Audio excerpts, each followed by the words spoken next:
குறைந்த விலை, நிறைந்த தரம். தங்கள் தேவைகள் அனைத்தும் ஒரே இடத்தில். ஜெயச்சந்திரன். ஆச்சி ராயல் குலோப் ஜாமுன் பேக்ஸ். ஒன்று வாங்கினால் ஒன்று இலவசம். GT Holidays, South India's #1 travel brand. You know you are special when you're with GT Holidays. AIADMK முன்னாள் அமைச்சர் செங்கோட்டையனுக்கும் அதிமுக பொதுச் செயலாளர் எடப்பாடி பழனிசாமிக்கும் இடையே கடந்த சில மாதங்களாகவே கருத்து வேறுபாடு நிலவி வருகிறது. தான் அதிமுக மூத்த தலைவராக இருந்த போதிலும் தன்னை எடப்பாடி பழனிசாமி திட்டமிட்டு புறக்கணிப்பதாக செங்கோட்டையன் அதிருப்தியுடன் இருந்து வருகிறார். இது ஒருபுறம் இருக்க, அதிமுகவில் இருந்து பிரிந்து சென்ற சசிகலா, ஓ பன்னீர்செல்வம், டிடிவி தினகரன் ஆகிய மூவரையும் மீண்டும் கட்சியில் சேர்க்க வேண்டும் என்று செங்கோட்டையன் தொடர்ந்து வலியுறுத்தி வருகிறார். கடந்த தேர்தல்களில் அதிமுகவுக்கு தோல்வி ஏற்பட்ட போதெல்லாம் இந்த கருத்தை செங்கோட்டையன் அழுத்தமாக கூறினார். கடந்த ஆண்டு அதிமுகவின் 6 மூத்த தலைவர்களான செங்கோட்டையன், நத்தம் விஸ்வநாதன், SP வேலுமணி, தங்கமணி, CV சண்முகம், அன்பழகன் ஆகியோர் எடப்பாடி பழனிசாமியை சந்தித்து ஓ பன்னீர்செல்வத்தை மீண்டும் அதிமுகவில் சேர்ப்பது பற்றி ஆலோசித்தனர்.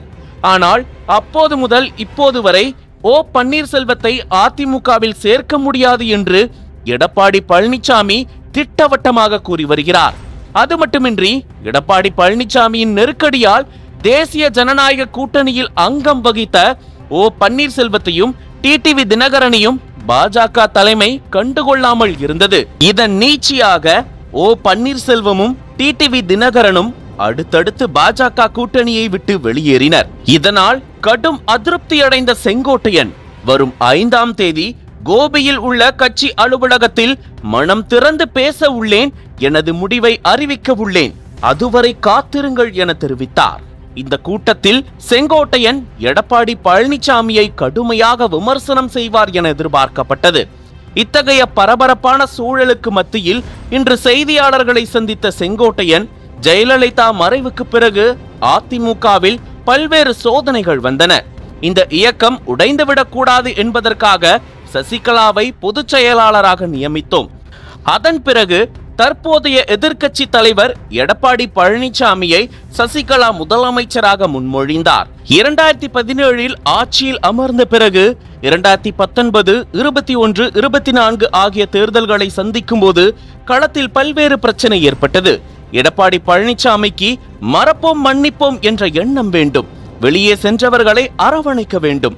வெளியே சென்றவர்கள் எந்த பொறுப்பும் தேவையில்லை என்று சொல்லும் போது அவர்களை அரவணைக்க வேண்டும். இதுவே எனது கோரிக்கை. இந்த கோரிக்கை 10 நாட்களுக்குள் நிறைவேற்றப்பட வேண்டும். அப்படி இல்லை என்றால் ஒருங்கிணைப்பு பணிகளை நாங்களே மேற்கொள்வோம். பிரிந்தவர்களை இணைத்தால் மட்டுமே அதிமுக வெற்றி பெறும் என தெரிவித்தார். தற்போது செங்கோட்டையனின் போர்க்குடியால் அதிமுக தலைமை ஆட்டம் கண்டுள்ளது. மக்கள் மனதிலே, இதயத்திலே குடிகொண்டிருக்கிற இதயம் என்று எல்லோராலும் பாராட்டப்படுகிற ஒரு தலைவராக புரட்சித் தலைவர் விளங்கினார். அந்த புரட்சித் தலைவருடைய வழியில் 1973 திண்டுக்கல் நாடாளுமன்ற தேர்தல் வருகிற போது அந்த தேர்தலில் மாயத்தேவர் போட்டியிடுகிற போது இந்தியாவிலே அவ்வளவு வாக்கு வித்தியாசத்தில் யாரும் வெற்றி பெறவில்லை. 2,37,000 வாக்குகள் கூடுதலாக பெற்று வெற்றி வாகை சூடினார்.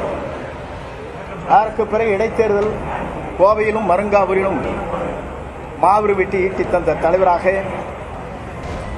1977 75 பொதுக்குழு கோவையில் நடைபெற்றது.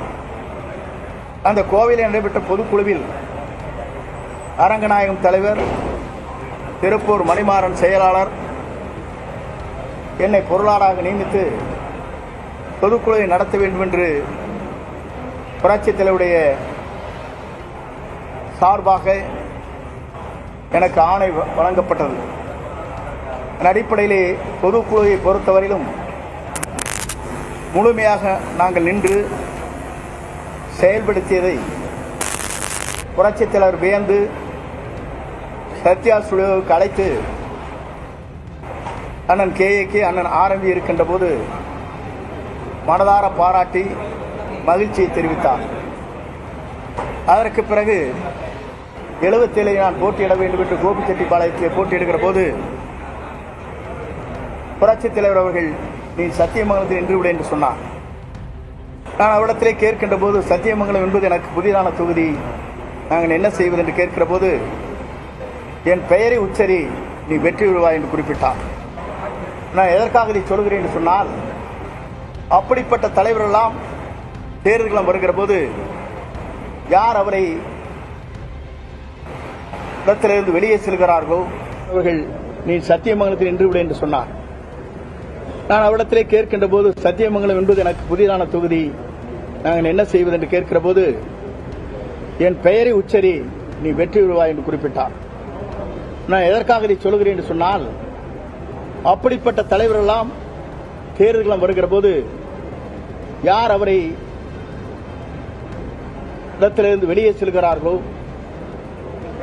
அவரெல்லாம் புரட்சித் தலைவரை பொறுத்தவரையிலும் எஸ்டிஎஸ் போன்றவர்கள், கோவைச்செழியன் போன்றவர்கள்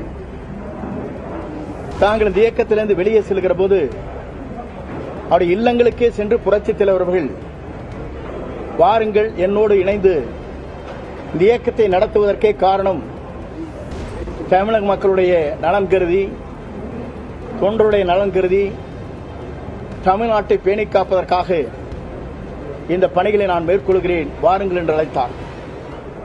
புரட்சித் தலைவரை பொறுத்தவரையிலும்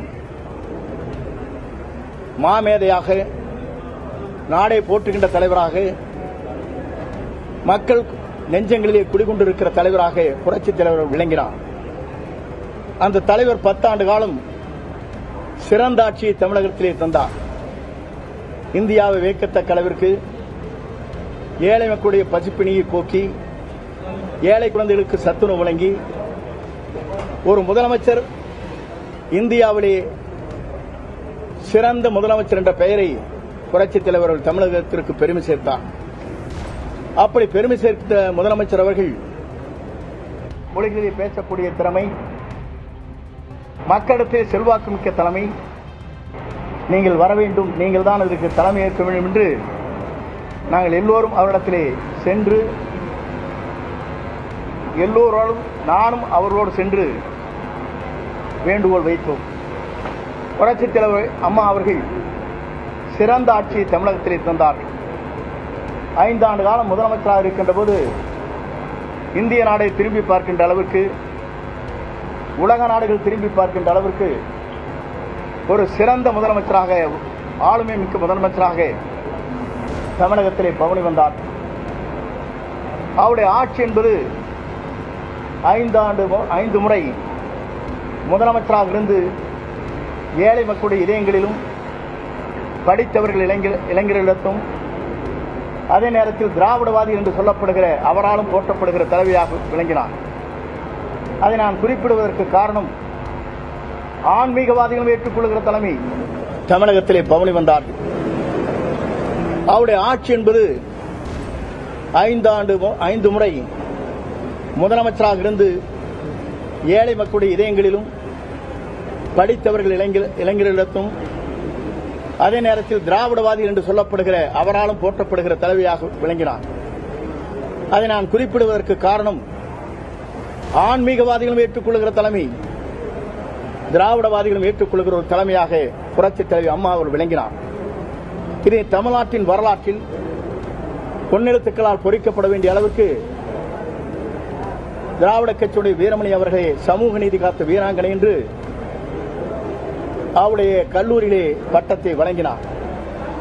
நான் இது எதற்காக சொல்லுவேன் என்று சொன்னால், இந்த இயக்கத்தை பொறுத்தவரையிலும் ஏழை எளிய மக்களுக்காக, படித்தவர்களுக்காக, தொழில் செய்கின்றவர்களுக்காக, தொண்டர்களுக்காக உருவாக்கப்பட்ட இயக்கம்தான் அனைத்து இந்திய அண்ணா திராவிட முன்னேற்ற கழகம். அம்மா அவர்கள் மறைந்தார்கள். மறைந்ததற்கு பிறகு 2016 ஆட்சி கட்டளை அம்மா அவர்கள் வெற்றி வாகை சூடி ஓராண்டு காலத்திற்கு பிறகு, அவர் மறைந்ததற்கு பிறகு இந்த இயக்கத்திலே பல்வேறு சோதனைகள் வருகிற போது, அந்த சோதனையில் அன்றைக்கு எல்லோரும் சேர்ந்து இந்த இயக்கம் உடைந்துவிடக்கூடாது, இந்த இயக்கத்தை பேணி காக்க வேண்டும் என்ற முறையில் அன்றைய பொதுச் செயலாளராக திருமதி சசிகலா அவர்களை ஒருமனதாக நாங்கள் நியமித்தோம். அதற்கு பிறகு காலச்சக்கரங்கள் சுழண்டு மீண்டும் முதலமைச்சர் யார் என்ற நிலை வருகிற போது அன்றைக்கு முன்னாள் முதலமைச்சர் எதிர்க்கட்சி தலைவரை அவர் முன்மொழிந்தார். ஆனால் இந்த இயக்கம் பல்வேறு சோதனைகள் வருகிற போது இந்த இயக்கத்தை பொறுத்தவரையிலும் பல்வேறு தடுமாற்றங்கள் வருகிற போது தடுமாற்றம் இல்லாமல் இந்த இயக்கத்திலே நான் பல்வேறு பணிகளை ஆற்றியிருக்கிறேன் என்று புரட்சித் தலைவர் அம்மா அவர்கள் ஆடியோ மூலமாக நிகழ்ச்சியின் மூலமாக என்னை பாராட்டியதும் அனைவருக்கும் தெரியும். நான் எதற்காக இதை சொல்கிறேன் சொன்னால், நமக்கு பல்வேறு நிலை என்று பணியாற்றுகிற போது, நெடும் பயணத்தை நாம் மேற்கொள்கிற போது பல்வேறு பொறுப்புகள் கிடைக்கும், பல்வேறு சோதனைகள் வரும். அந்த சோதனை அனைத்தும் இந்த இயக்கத்திற்காக அர்ப்பணித்துக் கொண்டு அந்த பணிகளை நான் ஆற்றியிருக்கிறேன். நக்கீரன் டிவிக்கு சப்ஸ்கிரைப் செய்யுங்கள். உங்கள் ஆதரவே எங்கள் பலம்.